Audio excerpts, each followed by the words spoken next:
Archie, how you doing? I'm alright, thanks. Are you good? What have you been doing during quarantine to keep you, entertained and occupied? Looking after kids is taking up most of my time, if I'm honest. But yeah, trying to do bits and pieces, and yeah, just everyone keeps saying, "Oh, you've got loads of time on your hands to read and meditate and do exercise and stuff," and I'm like the opposite. I've got like nowhere near as much time as I did have before, so I'm very much time poor. How are you finding moving away from travelling constantly and playing squash to being stuck in one place at home? Have you settled in with that transition, or has it been difficult? Yeah, it's a good question because um, it is difficult. Like as a squash player, you're used to traveling around a lot, staying in different places, constantly being on the move, and this is it's a weird one because sometimes, like as you get to where I am in my career, you get to towards the end, you Mm. sometimes have that sort of strong desire not to want to travel, Mm. and you want to be at home with your family, Mm. and then you get that on a plate, and been at home for like 4 or 5 weeks non-stop, then you have that desire to obviously want to go out and explore and travel and play again. And Yeah. you want to. I miss the sports. The main thing I miss just live sport in general. Not even myself playing squash. Like I don't miss playing squash that much. I do. I'd want to play, but I don't miss it loads and loads. But I just miss live sport in general. I watch a lot of sport. Mm. Obviously, try and play as much sport as I can. But yeah, that's the one thing I'm really missing at the moment. What age were you when you first started playing squash? I was young. I was like between 4 and 5. So my dad was an amateur player. He played at Bishop Stortford Squash Club, and yeah, I'm the oldest of three. So my little sister's 18 months younger than me, and then my brother's 5 years younger than me. So I think at that around that time with three kids, I think like my dad would then just take me down the squash club to give my mum a bit of a rest. And in the old days, safety and stuff like that, it wasn't as paramount as it is now. And I mean that in terms of safety for kids. So luckily at Bishop Stortford they had like two locked doors, so you only could only get into the club if you knew the code and you were a member. So I think he felt fairly relaxed about letting me sort of wander around the club and jump on any free court that's possible. That was Yeah. free for even for like 3 or 4 minutes in between people changing and playing. And yeah, I started then. I've not really had a coach for a long time, and I've not really um, had a physical coach for a long time. I've done a lot of stuff by myself. Looking back, maybe that's something I might would have maybe tried to change, but the few coaches I've worked with, I've enjoyed it. It's just I guess logistics is always a difficult one. Mm. I don't know. I've always lived where I've lived, and squash is not sort of a it's not a hub really around here. Essex in general is a good place to play squash, but there's Yeah. the main coaches and stuff you have to head towards um, London, and it's always a bit of a travel. I'd often go around to in the early days I'd go around to Connaught, which was about an hour's drive, and then I used to go to Potter's Bar as well, which again was about an hour and 15. So you're talking like 2.5 hours round trip in a car Mm. to train, which is I was committed to doing it, but it takes its toll. I changed to going to have coaching with Neil Harvey, who was Peter Nicholls' coach, who was world number one at the time. I was lucky enough to have him coach me for 5 years.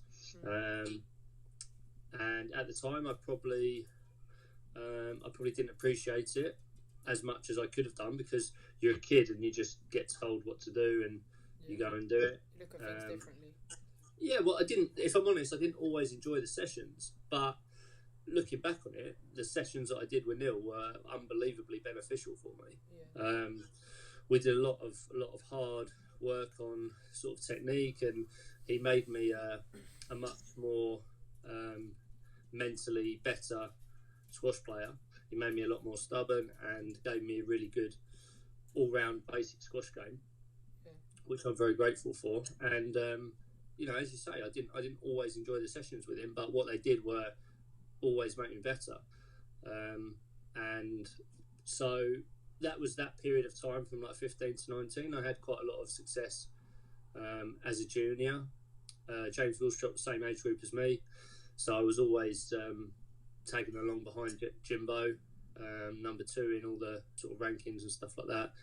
Peter Barker was the other one that was in our. I mean, he's younger than me again. Him and Jimbo about the same age. They're like 9 months younger than me. So those 2 guys were in my age group, and we obviously had a good England team. But James was the one we were always chasing. Do you regret it though? I don't know. I go through waves of thinking it was a great decision, and I had a great time. I've had a great time travelling, meeting. Squash is full of fantastic people. It's a really, really sociable sport. It's got a lot of great, humble people involved in it, and so I feel lucky to have been part of such a great sport. I still feel like squash players in general don't get the recognition they deserve, which is a shame, because you have the likes of like Nick. I always take Nick as a good example. Nick Matthews, like 3 times world champion and a great ambassador for the sport, and he definitely doesn't get. We're talking about UK sports personalities, and he doesn't get anywhere near the recognition that he should get for the achievements that he's had. Which is a shame, because I think squash is a great sport. The Olympics always frustrates me. I think it should be, we all think it should be Olympic sport as well. It's always a big topic, isn't it, the Olympics? What would you do different if you were in charge? It's a good question. I mean,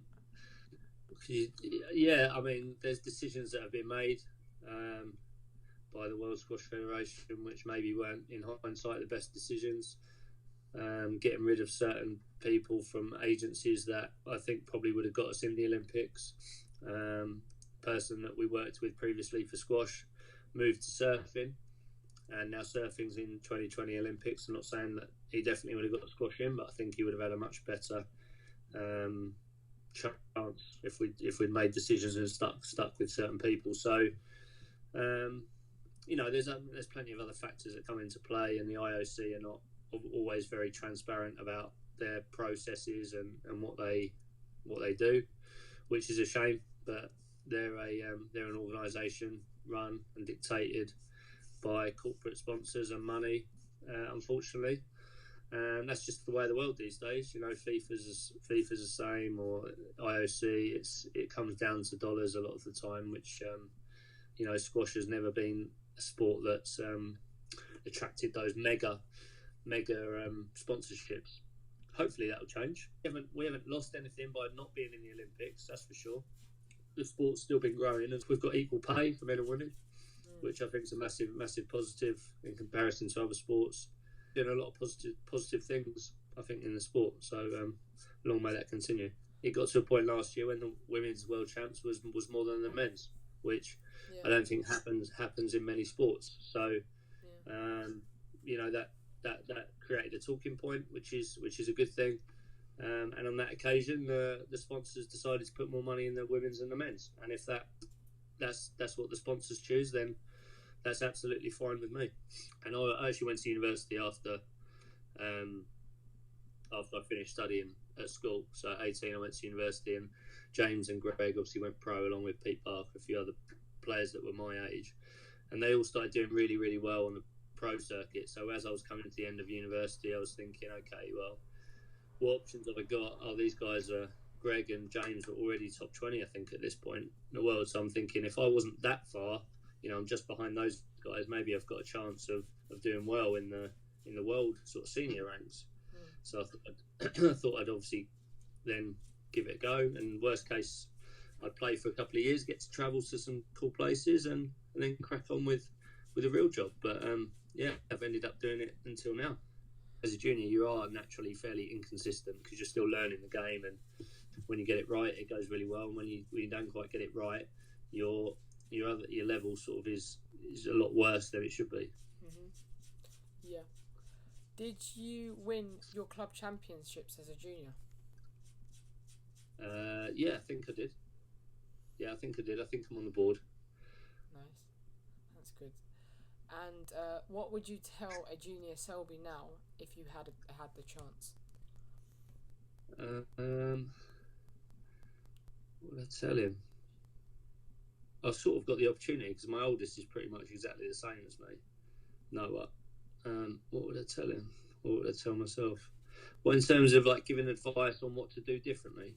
Yeah. Or, and yeah, like a message. That's a good question. What do I do differently? I don't think I do much differently in my junior stuff. I might do quite a few things differently senior wise. As I said before, like probably getting a little bit more support around me. Especially like the crucial age for me personally was like probably 25 to 28 years old. Is that when you peaked? Probably not peaked, but like physically I was obviously good, and I just needed probably a bit more direction squash wise at that point. I felt like it took me till I got to about 30 years old till I really like expanded my squash game. I got to sort of like 9 in the world basically by being had a very good basic game, fit, sort of fairly strong, and I would just wish I had expanded my game and have like the array of shots and stuff that I have now. I wish I'd managed to sort of implement a few more of those into my game when I was like 28 years old. So probably tell myself that, try and work on my short stuff and creativity and stuff, like let the racket go a little bit more when I was that age.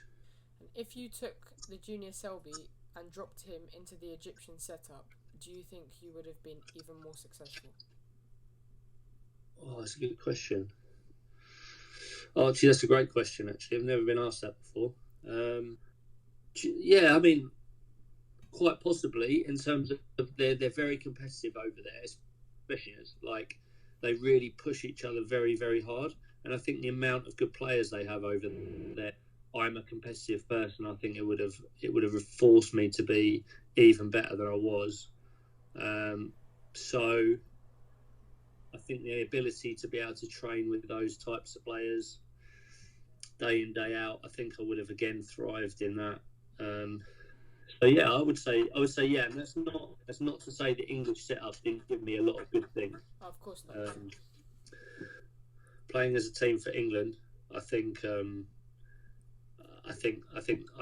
couldn't better what I've done on that front. I don't think I can play any better than I have done for England, and they've given the support the support network that England Squash gives you is really, really exceptional. So yeah, in some ways I think the Egyptian setup probably would have made me better in general, but I don't think, if I'm honest, I don't think I'd still be playing now if I'd been in that setup. Whereas I think with the England squash setup and the support, I think that's the reason I'm still able to play at the level I'm playing at now. So maybe my top level might have been better, but I think my longevity definitely and consistency would be better with the English way. So moving away from your junior career now and talking more about your professional career, from junior to professional, when did you first think about becoming a professional squash player? Do you know what? I think I first had that thought. I was talking to Pete Barker about it, and I always thought that I was going to be the one that would not go to uni and just go straight to sort of playing full time, because I just love sport so much and just thought I'd do that immediately. And I remember having the conversation with him, and I thought he would go to university and I would, and obviously, and then he'd go pro after. And it actually worked out the other way around. I ended up going to university, went to Loughborough, had 3 great years there, played a lot of football, a lot of squash, and then ended up, during that last year, going to sort of looking at where the other guys and how they were doing on the circuit, like, as I said before, James, Greg, Pete, and thinking they were all doing fantastically well, like maybe I can do the same. That last year of uni was either like go and get a job, 21, or go and travel the world and play squash. Which professional squash player did you look up to the most? Um, probably, yeah, Peter, because I saw him train so much, because we had, obviously, as I said before, Neil Harvey coached us, and before my sessions, I used to come and have an individual with Neil, and Peter would be training there with a lot of the other players. So I got to watch him train a lot, and the intensity he trained at, how professional he was, all those different types of things. So I think he was pretty inspiring for me as a 14, 15, 16-year-old kid. And then the other one I've always sort of watched and admired was Shabana as well, because I remember watching him in British Junior Opens at Abidal, and he's a few years older than me, but I remember, a few age groups above, and I remember watching him play and just thinking, couldn't believe how good he was. Like, could not fathom how he moved, how quick he was, how skillful he was, how erratic he was at the time when he was a junior, but how much skill he had was beyond me. So I used to love watching him play. And then obviously had the pleasure of playing him a couple of times on tour, and also had the pleasure of getting to know him off the court as well. And he's one of the nicest guys you could ever meet. So those two guys for me, I think. And what was your hardest ever physical squash match where the legs just went? I would say the one that sort of pops into my head straight away is the Commonwealth Games quarter final in 2010, which was in Delhi. It's my first Commonwealth Games, and I played great player Mohammed Aslan Iskandar, who's a Malaysian guy, who I was good friends with as well, still am good friends with, and he was physically amazing as well, very, very good athlete. And at the time, we basically just battered each other for 2.25 hours on a glass court. And it's a massive match in Commonwealth Games, because whoever loses obviously got no shot at a medal, and if you win, you've basically got 2 shots at getting a medal. We bashed each other for, it was 2 hours 15, I think, the match, and it was only 3-1. I lost 12-10 in the fourth, but I think I cramped in the fourth. We had a collision, and I got a massive cramp in my calf, and then I think I came back on, and I think he cramped a little bit in his calf as well, something. We were both cramping by the end. But I had a couple of massive matches with Aslan, actually. I had another match with him in Q8 where that was, again, 2 hours 15, but that was 3-2, and we both had to fully change up both of our clothes, like head to toe, because it was so hot. There was no air conditioning. Again, it was just like a very physical match. So good fun in those days when I was actually fit. Do squash players give each other a bit of banter on court? So like a little whisper in the ear, or a little nudge, or things like that on court? Yeah, a lot more than fans and spectators ever hear. Yeah, what might you say? Like if someone's picking up doubles, you're calling them cheats, and you picked up a double, or stop fishing, all little bits and pieces like this. It happens a lot. It just is part and parcel. Obviously, in the old days, I think it used to be more obvious when two people didn't like each other. I think it's a little bit more subtle these days.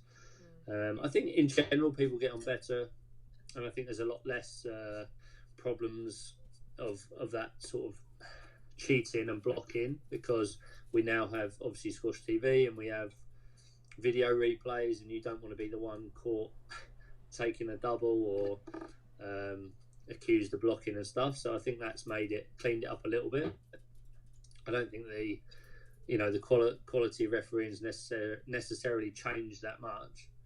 I think it definitely has got better, but I don't think it's a massive difference, if I'm honest. So I think having the video reviews helped as well. If you feel like you've been hard done by, then you can have a little review. But I think in general, like, there's a lot of respect there. Don't get me wrong, but there's also it's a competitive element. You're playing for money, you're playing for pride. So if you feel like someone's doing something unjust, then me especially, I'm always someone to let them know. Then who do you think's the biggest wind up on tour? Don't know. I mean, there's probably a few more ranked lower down. I think that tend to have that mantle. I mean, yeah.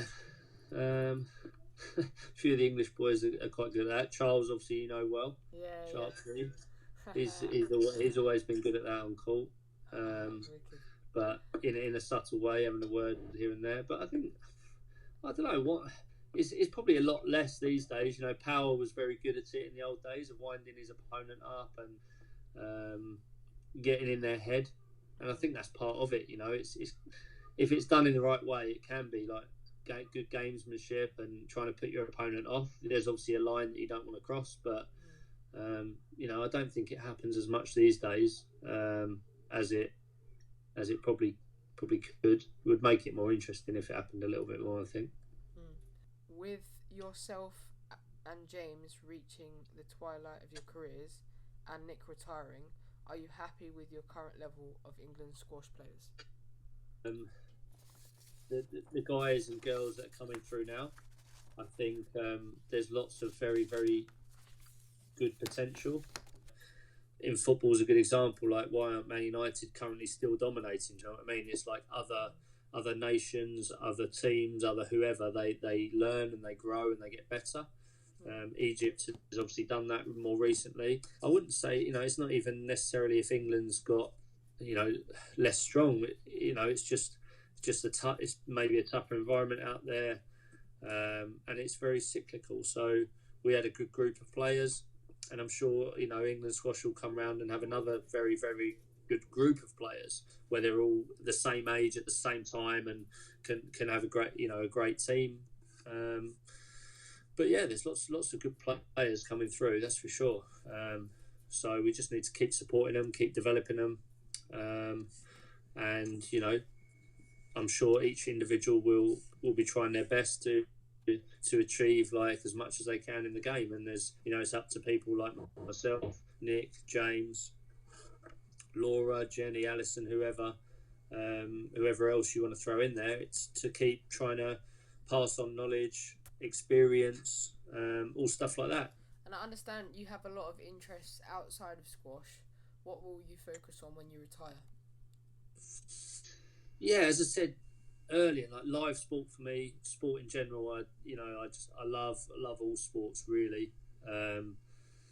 So I have to be involved in sport. I think that's my sort of destiny really, in whatever shape or form. So I've got my management company, Dynamic 7 Sport, at the moment, which looks after some squash players and a few other sports. So trying to keep sort of expanding that as I slow down playing full-time squash. Yeah, massive part of my future really, hopefully helping younger athletes in whatever sport get better and achieve their goals. You're in charge of the PSA for a day. What changes would you make to men's and the women's game? Oh, what changes would I make? I don't think I'd make loads of changes. I think both of the games are going massively in the right direction. People might disagree with me, but I think we need like some shorter format. Like, I know best of three's been tried recently and seems to be more prevalent. I don't know whether that's the right one, but I like the idea of trying to find a shorter format for different matches, because I want the players to be able to earn more money, and I want to showcase our sport to a new audience. And I think that's a great way of doing it. And I'd never want to lose the traditional best of five gladiatorial element, fitness element of it ever. But I also think that we've got such a great sport now, and the way it's played, some of the way the players play now is so explosive, so dynamic, that I think it actually lends itself to amazing speed, athleticism, rallies that a shorter format could bring the best out of a lot of the men's and women's game. Do you think if refs had played the game to a high level, they would make the same decisions? I think there's only a handful of refs that really understand the the way the players can manipulate certain situations to make it look like a let or a stroke, and how they can manipulate it to make it look like an innocent uh, accident or an innocent way of doing it. The players all know roughly, most of the time what they're doing, how they're doing it. They adapt the way they play or the way they move, or one step here, one step there to make things look how they want it to look in terms of the decision. There's plenty of players that do it. If I'm honest, like Marwan does it very well. He's very clever with the way he uses his body. He understands and reads the game well, so he can.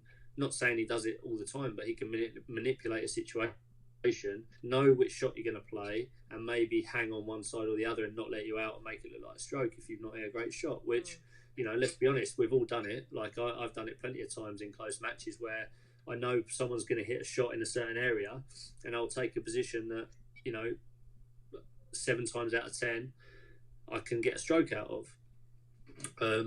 So there's certain ways of doing stuff, and I only pick on Moan because I know I've played against him and he's done it to me, and in my head I've thought, that's so clever, like what he's done there, because I wasn't expecting him to be on this side of me.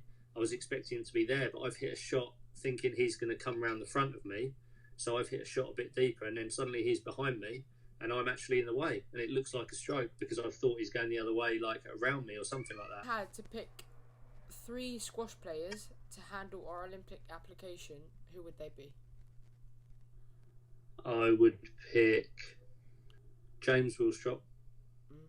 I think I'd pick Nicole David. Rami. Talk more about you and your personality and the things you're interested in. If you could invite 3 people to a dinner party, past or present, who would they be and why? So for Tiger Woods, Winston Churchill. Don't know why he springs to mind because it's very recent, but Kobe Bryant, maybe. Would you describe yourself in 3 words? Selfless, competitive, determined. The quick fire round, where I give you 5 questions and you answer yes, no, or no comment. Have you ever faked an injury? Yes. Have you ever given up in a match? I want to say no, but I might have done, but I really pride myself on not giving up. So let's go no. Have you ever hoped someone loses a squash match so you don't have to play them in the next round? Yeah. Do you think you have maximised your squash ability? No. Will you retire within the next year?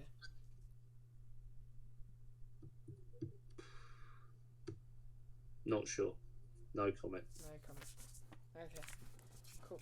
If you could accidentally hit one player with a squash ball, no eyes obviously, which player would it be and why? Accidentally or on purpose? Accidentally, but you can't. You're meant to do it.